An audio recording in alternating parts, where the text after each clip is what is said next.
এক ব্যক্তি এত পাপ করেছে যে শেষে মৃত্যুর সময় সে সন্তানদেরকে ডাকছে, ডেকে বলছে যে আমি যখন মারা যাব আমার লাশটাকে তোমরা কবর দিও না, যদি আল্লাহ পাক আমাকে ধরতে পারেন তাহলে খবর আছে আমার। কি করতে হবে? সে বলছে যে আমার দেহটাকে তোমরা পুড়িয়ে ফেলবে এবং পুড়িয়ে ফেলার পরে ছাইগুলোকে একত্রিত করবা, করে অর্ধেক ছাই সমুদ্রে ভাসিয়ে দিবা, অর্ধেক ছাই বাতাসে উড়িয়ে দিবা। সন্তানরা তাই করলো। মৃত্যুর পর আল্লাহ পাক এই সমুদ্র এবং জমিনকে বাতাসকে আদেশ করলেন যে তোমরা ছাই জড়ো করে দাও। আর মানুষ আর জিন আল্লাহর কথা না শুনলেও এই প্রকৃতি আল্লাহ পাকের কথা শোনে।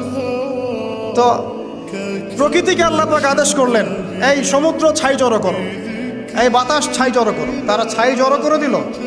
এই ব্যক্তিকে বলা হচ্ছে তুমি জীবিত করে আল্লাহ পাক বলছেন তুমি যে এই কাজটা করেছিলে, লিমা ফাআলতা হাদা, তুমি এই কাজটা কেন করেছো?